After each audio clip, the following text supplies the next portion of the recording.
doing? It's destinationnuri.com. You've .com this, so you've got the technology.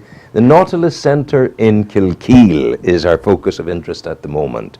And I have two good people from there. Pamela Houstin from the Nautilus Centre is with me, and I've got Lauren Newell as well. You're both hugely welcome this morning. Thank you very much, Rowan. Delighted to be here. Well, it must be hard to draw yourself away from scenic Kilkeel on a morning like this. Well, it was a wonderful drive up this morning. The boats were all out. The harbour, it's quite empty this morning. Everybody's out, and you can see them all out in the horizon. And then the drive up past Rostrevor, and we're in Point Newry. Beautiful. Tell the folk, and they're watching you now in Manhattan, and they're watching you in Sydney, they're watching you in Manitoba, they're watching you in Christchurch in New Zealand, they're watching you all over the world. Tell them what the Nautilus Centre is. Well, the Nautilus Centre is really the hub of tourism in Kilkeel. It's down at the harbour, which is the largest fishing port in Northern Ireland, and always a hive of activity. Freshest seafood landed daily, as you know. I cooked it last year with you. Cooked it last year, and there's lots to see and do at the Nautilus Centre. We have the Mourne Maritime Visitor Centre, which charts the history of fishing in the Mournes and the impacts that that's had over the generations on the good folk of Mourne. And we also have the Tourist Information Centre there. We have the Mourne Seafood Cookery School there, and we have Lauren's project, which is the latest display, a wonderful exhibition of life in Mournes during the 1800s. I want to hear about this. Tell me about this project, Well, Lauren. the project is a Heritage Lottery funded project, and it lasts for 2 years. So we're really looking at Mourne since the 1800s, so we're going to be looking at it through different time periods. So 1800s is our first time period, and then be moving on and working on to present day. So we're setting, at the minute we have our first exhibition up and running, so we'll be changing it. And it's covering what period? It's covering the 1800s, the first exhibition, so you can come in and see what life was like and the way people lived and look at what the harbour was like. And what characterised Mourne and Kilkeel in the 1800s? Well, Kilkeel and Mourne really, well, it was mostly agriculture. People seem to think that it was the fishing, but fishing didn't really take off until the late 1800s. So it was really people working off the land and helping each other out in farms. And the granite industry was a big thing back then as well. So quite a lot of different things characterise Mourne now. It's hard to... If the folk who are watching us in New York now manage to have a look at some of the curbstones in parts of New York, they will see Mourne granite. Because it went out all over the world. So, Pamela, you're from Mourne, aren't you? I am indeed. What's the spirit? How would you sum up the spirit of Mourne? I think Mourne has an independent spirit. We are obviously part of the ancient kingdom of Mourne, and because the mountains border us on one side and the Irish Sea borders us on the other side, and we're into Carlingford Lough, we're quite entrepreneurial. We like to help ourselves. We're quite a go-getting sort of people, and we're very community orientated. And we just love welcoming visitors, and we had loads of visitors over the summer. Really? World Fire and Police Game. Of course we had people from all over the world, and Lauren has been helping people from Australia and America, all these places coming to trace the roots. And we had celebrities in last week. We had a Law and Order. Wow, that's on. Actor. That's on. Is that on ITV3 or something? I don't know where it is, but that's good. You've celebrities coming in. We've celebrities coming in. So we've people and they've fascinating stories, and they just love finding where was the home place. Yeah. Let us go and see where. But you're now not secretly, but you're compiling graveyard things and finding out about things. What are you doing in graveyards?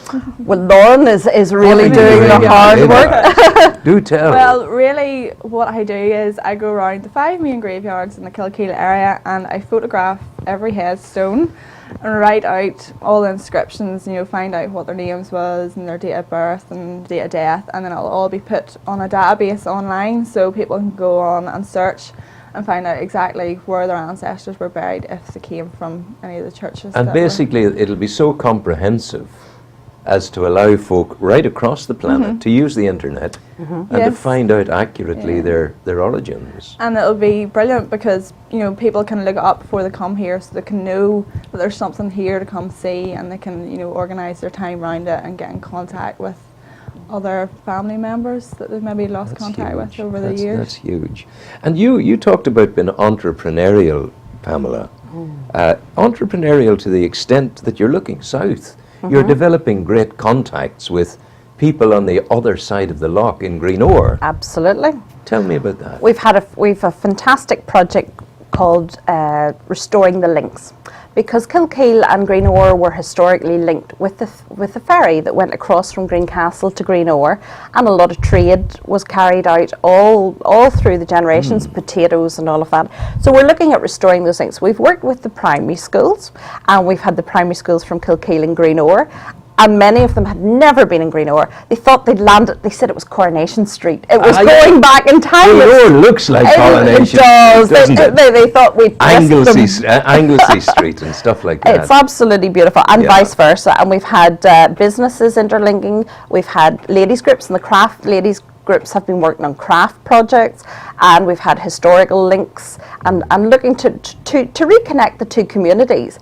And we very much are looking forward. There's an application at the moment for a new ferry across from Greencastle to Greenore. Is that likely to go ahead, do you think? We would absolutely hope so. We would see that as a complementary project if the bridge is, of course, we'd like to see the bridge as well, because what it would allow visitors, Rowan, to do would be you could go across on the bridge and cycle and walk and then come back across the ferry, and it would create a nice circular loop to enjoy the Mourns and the Coolies and the history. There's phenomenal history there between the two communities. And of course, from Kilkeel, heading north, you're on a lovely coast road up to Newcastle. Absolutely. And then from Newcastle, you can go across to Strangford, Strangford Loch, Port of Ferry, Strangford itself, Ardglass, the Kingdom of Lecal. Yes. You're surrounded by royal kingdoms, the Kingdom of Mourne, Kingdom of Lecal, God, North Down, then down south you've the Boyne Valley and Newgrange and all of that. You guys are sitting on an enormous treasure. It is. It's wonderful. And the more people come to visit, they go, oh, this is really undiscovered. It's like a little hidden secret, but we want the secret to get out there. So we're delighted to be with you this morning, Rowan, and touching the world. The right audience, I tell you. Absolutely. Your cuisine is important at the Nautilus Centre. You have a beautiful restaurant there.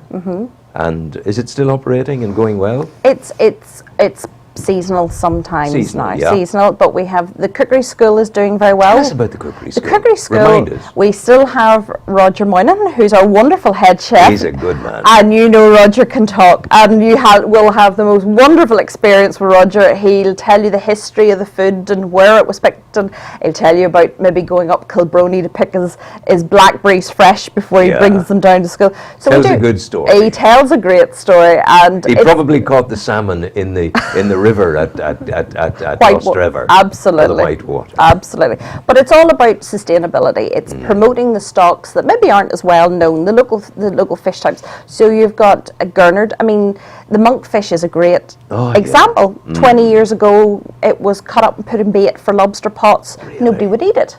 And then people started and now it's really expensive. It's good stuff. We hope that the other lesser known species, like gurnard and pollock and things like that, and you'll see all the master chefs and the celebrity chefs are all using them because they're as equally as nutritious and tasty, but a cheaper option. Do you know what I think? And I've had experience of this. The Isle of Man is just 55 miles straight out. It's Fernenstew there in the Irish Sea. Traditionally, in the past, the Isle of Man had trading links with Ireland. It went from Carlingford to the Isle of Man, and there was trade going on there. It would seem to me it'd be a great entrepreneurial activity for you guys to start to open up the Isle of Man to bring them in, because the island is chocker-block in the season with people from all over England and Wales and Scotland, and it's only 50 miles away, for goodness sake. Yeah. Wouldn't it be great to get them coming over to us? Absolutely. And there used to be a day trip that went from Wern Point Harbour to the Isle of Man and vice versa. So, we hope, and with the cruise ships coming into Wern Point next year, so who knows what will happen, Rowan, in the future. It's quite exciting times. And we're also looking forward. We've got lots of other projects in plan, and as you say, there's that coastal drive, which is the Mourne coastal route, which is fantastic now. It is special. It is indeed.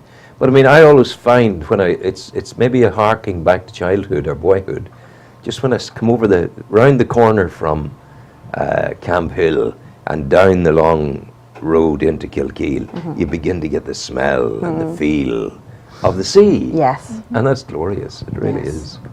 And it's the heart of the town. The harbour is really the heart of the town. Yeah. And the town's still very busy and lots of good shops and people love to have a browse around because it's not full of the multinationals. You're meeting the local people when you go into the shops. Absolutely. And you're getting that one-to-one experience. With that one-to-one amazing accent of Kilkeel. And it's a great accent altogether. But I mean, you're people of the mountain and the sea. Absolutely. You're people of granite. You make things happen, and that more and more nowadays. The farming on the mountains isn't as much as it was. It's becoming meagre. Fishing is going down a wee bit. So it's important that you start looking over the horizon and find out what the next chapter is, We have very exciting plans for that, Rowan. It's history repeats itself. You find that so many times, and Lauren has this wonderful poster in 1883 where Kilkeel was looking for a new harbour because it needed to expand, and we needed a bigger harbour. And indeed, Kilkeel Development Association that I work for have fantastic new plans for an outer harbour, and those are starting to gain traction and move apace because we're looking to the offshore energy sector. Wow. There are plans for wind turbines out in the sea, and we're looking forward, we're thinking how does that work? That brings visitors into the area as well, and how we bring everything. We bring tourism, we bring fishing, we bring offshore energy, all to our benefit. So it's exciting times at the moment. Certainly is. I know my colleague Sarah Gilbert. Yes. She has her own take on the countryside. I know she wants to talk to you. So maybe when we've wound up and I've said farewell to the people here this morning, Sarah will record something with you for tomorrow's programme, and we can get a woman's eye view on it. 3 women together. Oh, brilliant. What is 3 women together? That's a might of women. A collective noun for 3 women. A might, M-E-I-G. The strength of women would be good. I think that sounds good to me. Thanks for coming in. Thank you and very we much. wish you well. Thank keep you. Keep in touch with us. This We will. studio is yours. So let us know what's going on, and we'll be with you all the way. So thanks a lot. I'm going to say we can all say farewell to the people who are viewing us across the planet at the moment. From Newry, the heart of Newry, I wish you well. Hope your day and your experience is unfolding in the way you want it to. And if I can remind you of what my friends across the great River Niger say in Africa, when you've done your best and you can do no more, you've given it your best shot, simply don't get excited about it. Rest your head in your hand and leave the rest to God. So be happy, bring happy, and go well. Take care. Bye. Thanks. Thank you.